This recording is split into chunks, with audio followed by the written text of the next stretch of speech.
తిరిగి BCN news కి స్వాగతం. కాకినాడ రూరల్ నియోజకవర్గం కరప మండలం ఉప్పలంక శివార్లోని మొండి గ్రామంలో వేయించేసి ఉన్న శ్రీ బాలా త్రిపుర సుందరి సమేత సంగమేశ్వర స్వామి ఆలయం చొల్లంగి అమావాస్య సందర్భంగా భక్తులతో కిటకిటలాడింది. పురాణ ప్రసిద్ధిగాంచిన చొల్లంగి తీర్థం ఉమ్మడి తూర్పుగోదావరి జిల్లాలోనే ప్రాముఖ్యత సంతరించుకుంది. వేలాదిగా భక్తులు తరలివచ్చి సముద్ర స్నానం ఆచరించి భక్తి శ్రద్దలతో స్వామివారిని దర్శించుకున్నారు. ఈ సందర్భంగా కాకినాడ రూరల్ ఎమ్మెల్యే పంతం నానాజీ తనయుడు పంతం సందీప్ శ్రీ సంగమేశ్వర స్వామిని దర్శించుకున్నారు.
రాష్ట్రంలో నిరుపేదలకు ఇళ్ల స్థలాలతో పాటు ఇళ్లను నిర్మించి ఇచ్చిన ఘనత దివంగత వైఎస్ఆర్తో పాటు ఆయన తనయుడు మాజీ ముఖ్యమంత్రి వైఎస్ జగన్మోహన్ రెడ్డికే దక్కిందని వైసీపీ కడప జిల్లా అధికార ప్రతినిధి జయచంద్రారెడ్డి, జిల్లా ఉపాధ్యక్షులు దాసరి శివప్రసాదులు తెలిపారు.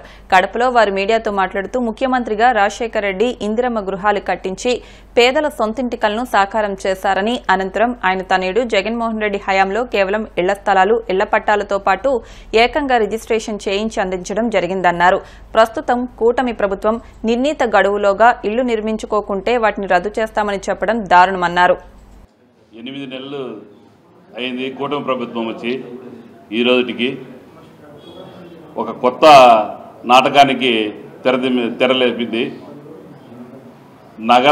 నగరంలో 2 సెంట్లు, గ్రామీణ ప్రాంతాల్లో 3 సెంట్లు ఇస్తామని చెప్పి అది ఇచ్చేది పక్కన పెడితే ఇప్పుడు ఇచ్చిన వాటిని క్యాన్సిల్ చేయండి అని ప్రభుత్వం నుంచి ప్రభుత్వ అధికారులు క్యాన్సిల్ చేయండి అని చెప్పేసి వాళ్ళ మీద ప్రజల మీద పాపం ఇబ్బంది పెడుతూ మేము క్యాన్సిల్ చేస్తున్నామని చెప్తున్నారు. 2 సెంట్లు ఇచ్చేదానికి ఎక్కడే కానీ ఇంతవరకు మీరు ల్యాండ్ కొనింది లేదు. నగరానికి సంబంధించిన చుట్టుపక్కల ఎక్కడే కానీ గవర్నమెంట్ ల్యాండ్ లేదు. మీరు కొనడానికి ఎక్కడ కూడా మా ప్రభుత్వంలో డబ్బులు లేవని చెప్పి ముందే చెప్తున్నారు. మీరు కొనేది లేదు, ఇచ్చేది లేదు. కానీ ఇచ్చిన వాళ్ళకైనా కానీ లాస్ట్ గవర్నమెంట్లో ఇచ్చిన స్థలాలనైనా ప్రజలకు అట్లే ఉంచుతారు అని మేము ఆశిస్తున్నాం. మా ఆశలు పక్కన పెడితే మీరు ఇచ్చే ప్రసక్తే లేదు. మీరు ఎక్కడా కొనలేరు. మేము సొంత నిధులతో చేస్తామని చెప్పేవాళ్ళు తప్ప ఎక్కడా మీరు సొంత నిధులతో చేసేదానికి లేరు. ఉన్న స్థలాలను కబ్జా చేసేదానికి సిద్ధంగా ఉన్నారు. ఎక్కడ ఖాళీ స్థలాలు ఉన్నాయి, ఎక్కడ గవర్నమెంట్ ల్యాండ్ ఉన్నాయి, ఎక్కడ కోర్టులో ఉన్నాయి. కోర్టులో ఉన్నా పర్వాలేదు మేము కబ్జా చేస్తామని చెప్పి తిరిగేవాళ్ళు ఎక్కువైనారు. కానీ మీరు ఎక్కడ ప్రజలకు మేము న్యాయం చేస్తాం, మేము ఇల్లు ఇస్తాం, మేము ఇళ్ళ స్థలాలు ఇస్తాం అనే ఇదే లేదు. మా మా వైఎస్ఆర్ గవర్నమెంట్లో మేము ఇళ్ల స్థలాలు ఇచ్చి రిజిస్ట్రేషన్లు చేయించి ఇచ్చినాం.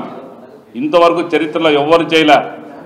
ఎప్పుడైనా కానీ ఇళ్ల పట్టాలు ఇచ్చేసి ఎదుగులాడుకోండి అని చెప్పేవాళ్లే కానీ మేము ఇళ్ల పట్టాలు ఇస్తూ ఇల్లు కట్టించి ఎవరికైతే ఇల్లు కట్టించి ఇచ్చినామో వాళ్ళకి రిజిస్ట్రేషన్ చేసి ఇచ్చినాం. కాబట్టి మీరు ఎక్కడా కబ్జాలు చేయొద్దండి, దయించి గవర్నమెంట్ స్థలాలు పేద ప్రజలకు పంచిపెట్టేదానికి మాత్రం చూడండి అని చెప్పి మా విన్నపం. గతంలో ఇళ్ళు కావాలంటే ఎంఆర్ఓల చుట్టూ, గవర్నమెంట్ ఆఫీసుల చుట్టూ, ఎమ్మెల్యేల చుట్టూ తిరిగేవారు. అలా కాకుండా లబ్ధిదారులను వాళ్ళ ఇంటి దగ్గరికే వెళ్ళి సచివాలయ వ్యవస్థ ద్వారా, వాలంటీర్ వ్యవస్థ ద్వారా కులం చూడకుండా, ప్రాంతం చూడకుండా, మతం చూడకుండా, పార్టీలు అసలే చూడకుండా, ముఖ్యంగా తెలుగుదేశం పార్టీ కార్యకర్త కానీ జనసేన కార్యకర్తలు ఎవరైనా సరే వాళ్ళు లబ్ధిదారులా కాదా అని పరిశీలించి ఊళ్ళకు ఊళ్ళు జగనన్న కాలనీలు ఇవ్వడం జరిగింది. మొత్తం ఎవరైతే ఉన్నారో వికలాంగులైతేనేమి, బదులులైతేనేమి, చెవిటివారైతేనేమి, మూగవారైతేనేమి, అవ్వాదాతలకైతేనేమి ప్రతి ఒక్కరికి పింఛన్లు చేసి వాళ్ళను వాళ్ళ ఇంటి దగ్గరికే ఉదయం 1వ తేదీ తీసుకుపోయి ఇచ్చిన సందర్భం. ఇప్పుడు మీరేం చేస్తున్నారు? మొన్నటికి మొన్న చంద్రబాబు గారు కలెక్టర్ల సమావేశంలో ఏం చెప్పారు? పింఛన్లు తీసేయండి, పింఛన్ల శాతాన్ని తగ్గించండి. 2 లక్షల పింఛన్లు ఇప్పటికే తగ్గించేశారు. అంతేకాకుండా 6 లక్షల పింఛన్లు తగ్గించే ఇదేనా మీ పాలన? అందుకేనా మీకు పట్టం కట్టింది? జగన్మోహన్ రెడ్డి గారి నుంచి స్ఫూర్తి తీసుకొని ఏమైనా మార్పు వచ్చిందేమో అనే ఉద్దేశంతో మీకు పట్టం కడితే పేదలకు కడుపు కొట్టే కార్యక్రమం. ఈరోజు రీవెరిఫికేషన్ పేరుతో మీరు హాస్పిటల్ చుట్టూ తిప్పుతున్నారు. వికలాంగులు, బదిరులు, మూగవారు, చెవిటివారు వీళ్ళందరూ హాస్పిటల్ చుట్టూ పోయి మళ్ళీ ఇబ్బందులు ఎదుర్కొన్న సందర్భం.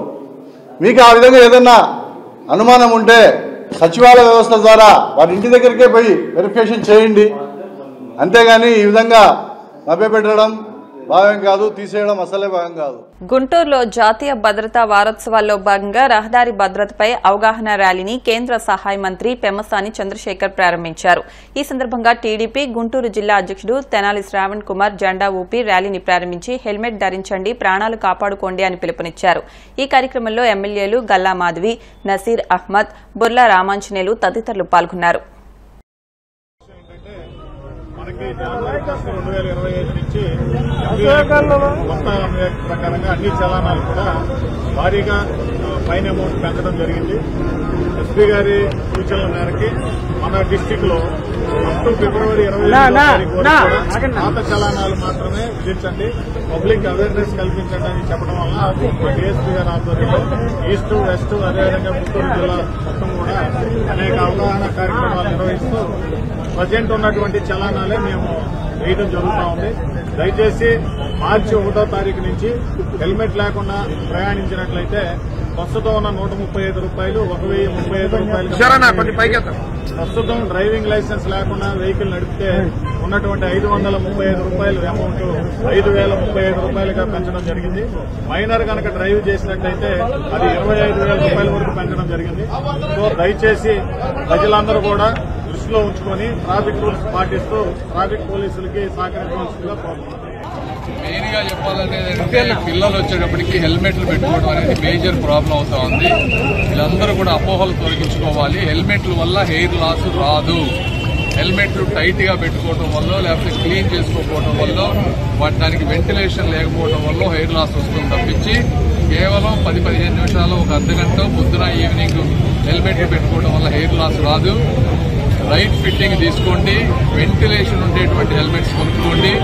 అదేవిధంగా హెయిర్ ని ఒక చిన్న కవర్ తోటి ప్రొటెక్ట్ చేసుకోండి. రెగ్యులర్ గా హెడ్ బాత్ చేస్తే హెయిర్ లాస్ రాదు. కాబట్టి అపోహల నుంచి తొలగిపోయి రెగ్యులర్ గా హెల్మెట్ పెట్టుకుంటే రెండు ప్రమాదాలు జరిగితే ఒక మనిషి చనిపోయేటువంటి అవకాశం 50% ప్రాబిలిటీ ఉంది. అదేవిధంగా సీట్ బెల్ట్స్ పెట్టుకుంటే 90% చనిపోకుండా ఉండేటువంటి అవకాశం ఉంది. కాబట్టి ఈ రెండు కూడా తప్పనిసరిగా పాటించాలి.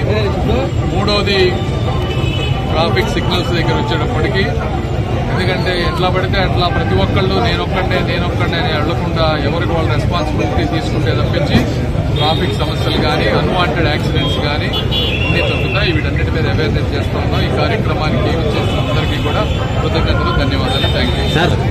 ఒకటి, అసలు వాళ్ళు తప్పు చేయకుండా ఉంటే ఫైన్ చేయించుకోవాల్సిన అవసరం ఉండదు.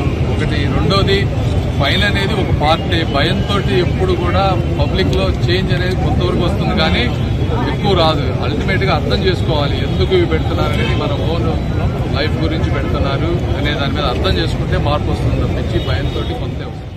బుధవారం మెగాస్టార్ చిరంజీవి మాతృమూర్తి అంజనాదేవి పుట్టినరోజు సందర్భంగా మెగా నివాసంలో సందడి నెలకొంది.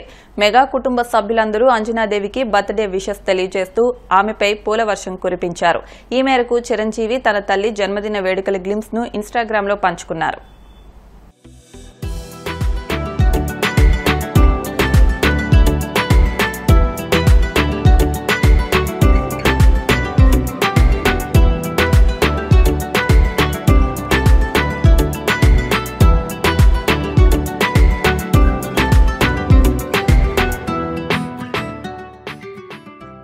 వార్తలు ముగించే ముందు ముఖ్యాంశాలు మరొకసారి.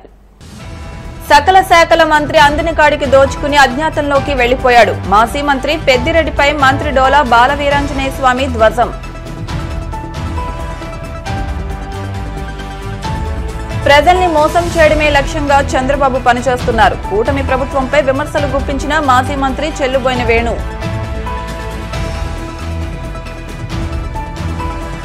కాకినాడలో ఈవీఎం గోదాంను పరిశీలించిన జిల్లా collector Shanmohan Sagili. EVM, VVPATs భద్రతకు పటిష్ట చర్యలు చేపట్టాలని అధికారులకు ఆదేశాలు.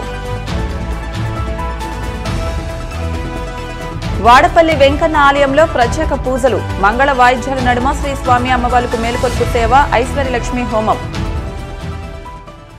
ఈ వార్తలు ఇంతటితో సమాప్తం. మరిన్ని వార్తల కోసం BCN digital YouTube channel, Facebook page ను ఫాలో అవ్వండి. అప్డేట్ వార్తల కోసం ప్లీజ్ సబ్స్క్రైబ్.